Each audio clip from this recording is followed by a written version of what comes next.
Welcome back, everyone, to the DreamHack Open featuring Fortnite, where we are in day number 2 of our European competition. That means that we have the semifinals and the grand finals today. But more importantly, we have Sancho West and Shio Wager joining us, calling all of the action for our semifinals. Sancho, how you feeling after yesterday's games? I'm feeling refreshed. I'm feeling excited. I'm feeling like I got full mats, I got full shield, and I got Kit's full kit. You know what I'm talking about, Shao? You know that feeling when you get into in-game? That's what I'm feeling right now. I feel that feeling too. I'm ready for EU to take off full speed and excited to cast these games.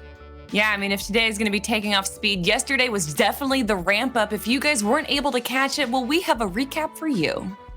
Hey everybody, Fallout here, and I'm excited to take you through the action from yesterday, the DreamHack Open European qualifiers. Heat 1 and Heat 2 qualified 1,500 players. There were some great moments, fun moments, and hype moments. Let's take a look. Looking for pre-fires. This is where the player has to move out now. You can charge that pump. This guy might be playing floppers. Doesn't matter. Crash pads in there.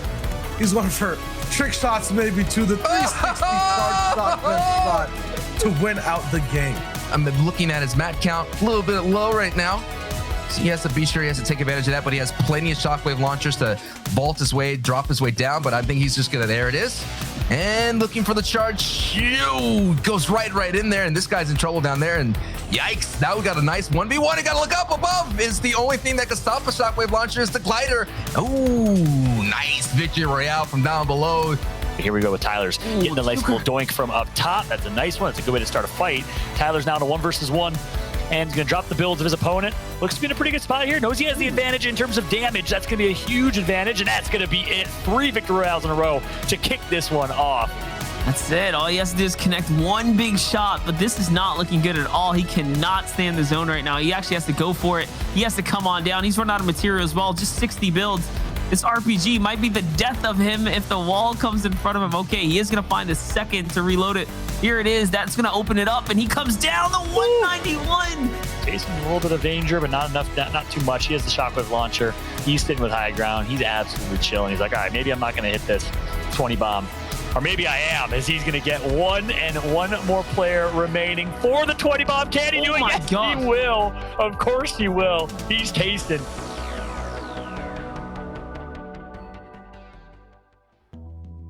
Tayson with the 20 bomb there to end out our recap. What an incredible performance, and a lot of our players performed really well. In fact, it was really interesting the differences between Heats 1 and 2 that we got to see. But Shio, was there any players that really stuck out to you in yesterday's competitions that you're excited to see today? For me, it was less so the players. For me, it was more so the play styles that I saw yesterday, the difference in passive and aggressiveness. Now one player coming to mind as I stalled there for a second for Textia Kelly is the answer to your question. It was really good to see him rollerblade across multiple people's builds, look for big shots, and then end up qualifying. We cast him one of his games you saw in the recap there. I feel like he played really well. He had a late night last night too, so I hope he's refreshed for these games today, and I hope he does well in the semifinals. Yeah, Sancho, same question for you. Is there a player that you're excited to see perform today and hopefully make it into the grand finals? Yes, it's a 4-letter word, and it's Coop. Coop coming from the NA East, going for the 3-peat, back-to-back FNCS DreamHack NA East champion. And he said in Twitter, he tweeted out, he says, I'm going to make it to the grand finals. So if he tweets it out, I take that as a guarantee. It's going to be exciting to see if he's able to put it all together and make it. And that in itself would be a really insane thing to do. Just by getting to grand finals, I think that'd be a win for him.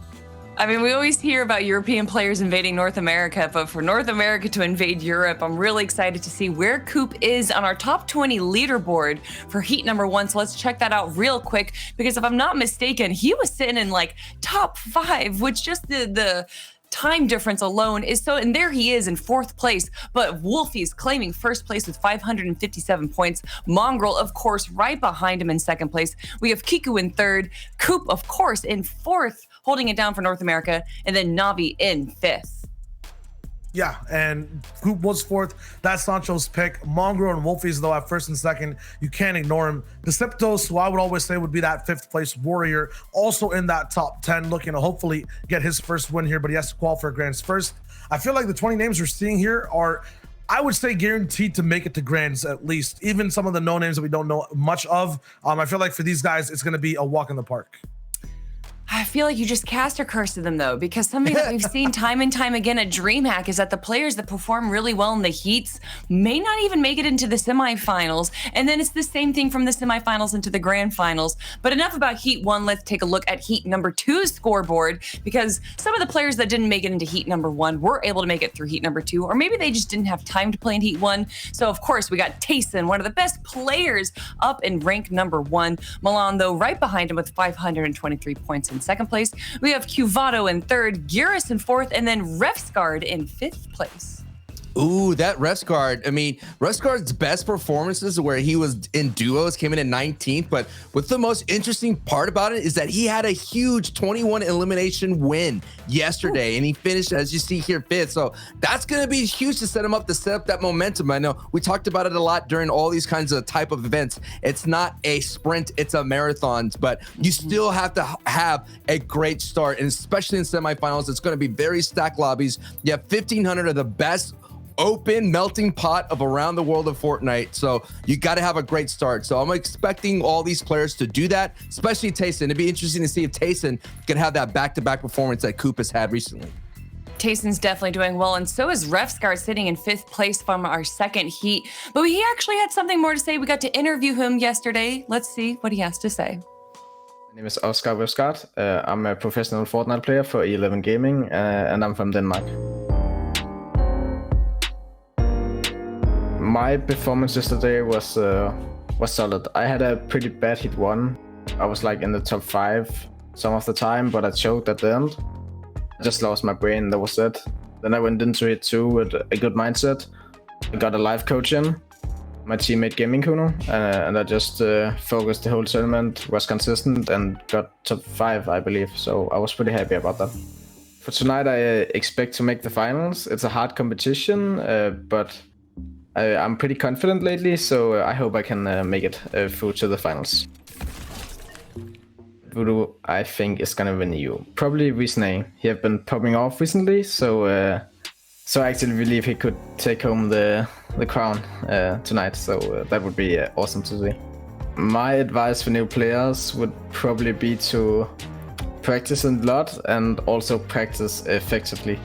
You won't really get good by just sitting aggressive and playing hide and seek or stuff like that.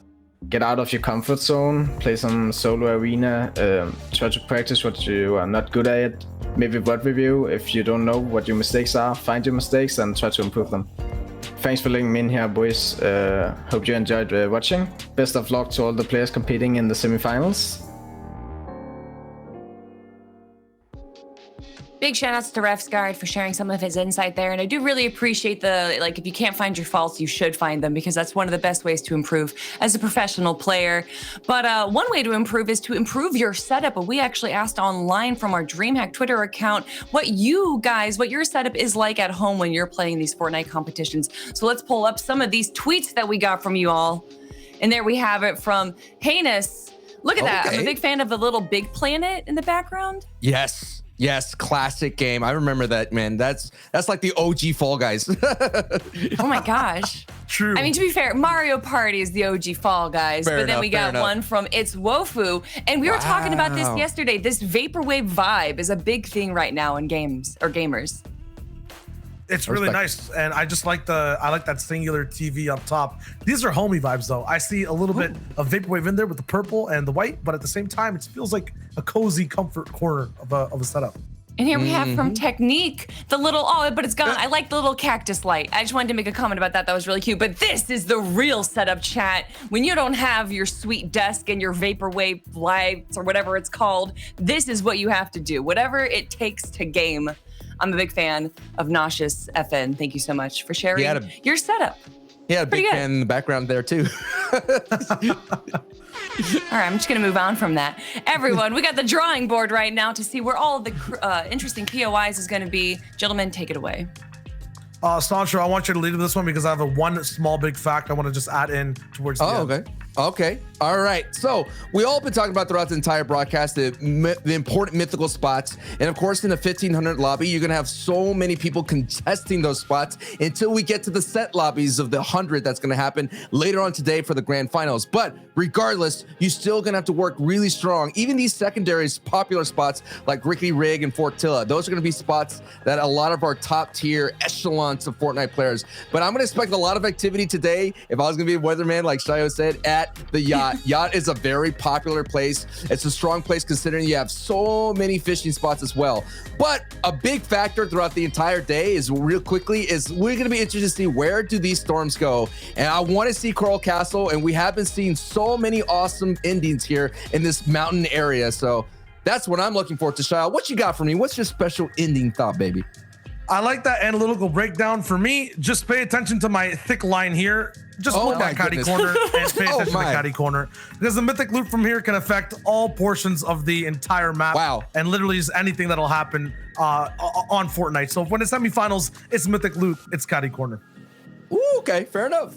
Fair enough, man. I agree with that. Yeah. I agree with that.